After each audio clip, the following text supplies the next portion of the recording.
Hi, so I'm going to give you a quick tips about if you're multi-dating and you are having a hard time keeping track if this is the right one. It could happen. So it showed up a few times in my practice that if you are dating a few guys and you kind of have hard.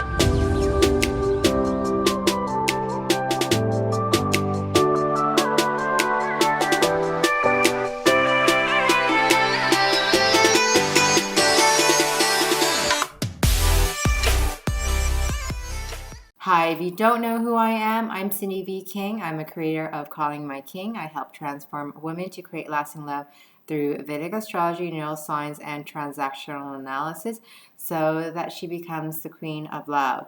And today we're going to specifically talking about multi-dating, especially if you are doing that for the first time or you're just having a hard time keeping track of the right guys, or they're just moving in and out of your life and you just don't know if this is a really right fit for you. And the last thing that you want to be doing is wasting your time with your youth and beauty if that's somebody who doesn't even qualify quite a bit. So let's deal with the situation first by figure out if he's the right guy. So I talked about in my other video about intuition and gut feeling and being conscious decision making. You might want to watch that because if you are roaming, it could be very painful if you're kind of doing that in the moment. But what really is important, how they treat you. Do you guys all agree with that? And the situation that might have arise as well in between the relationship of getting to know each other. So before you consummate any relationship, you want to make sure this is the right person for you or energetically around you as well. So what normally I would recommend is, because our cell phone has wonderful emojis, and you always can put emojis next to your name or even on a note stating either whatever incident that you might have feel in the moment. For example, if he was late and it made you feel mad, you don't have to write he was late and he made me mad. You can just put an emoji icon and just a mad face. And by the time you hit either the third date or the fifth date or the seventh date, you can count up how many emoji that either piss you off or made you really happy. So that's including the things that he might have done for you. So you want to make sure you acknowledge those behavior as well. You want to account for those. So like I said, you count all the emoji and you're like, okay, this is really great. I have an idea of how I feel, because you can tally it up. You're not going to remember like what happened 5 weeks ago that he bailed on you and he was late for 4 hours and never contacted you.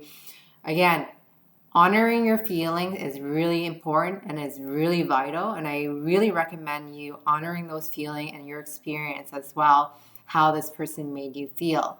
And if there was a solution that came out of it, you can always delete those emoji if there was a solution out of it, some sort of resolution that came out of it.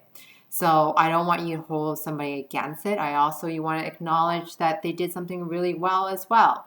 So you can always change those emoji icon, but if it's unresolved, you can always keep those emoji, and then you can do an inventory account. By the time you are in your third date or you feel like you need to figure out if this is a right relationship for you, you can do all the number of counts on that. All right, so it's easy for you to say yes or it's easy to say no. So those things don't count, and you don't have to feel like you have to go to your conscious logic side and you're like, well, he didn't do this. Well, blah, blah, blah, didn't do that.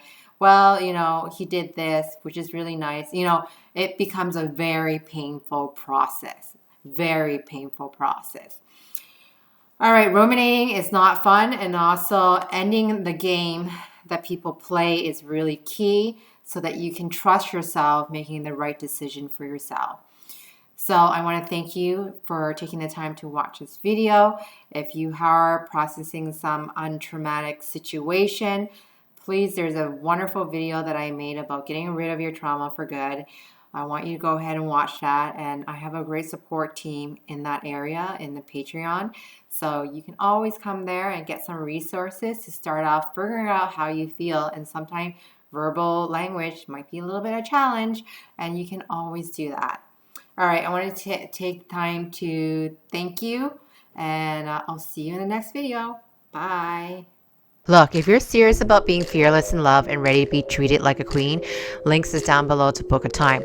I got over 100 videos on YouTube and I post new videos every week. So make sure you subscribe. Don't forget to hit the bell button. You get notified when new videos goes live. If your friend is actually stuck in love, share and like my video. I do take requests on topics and answer your burning question about your relationship. So just leave a comment down below. Otherwise, see you in the next video.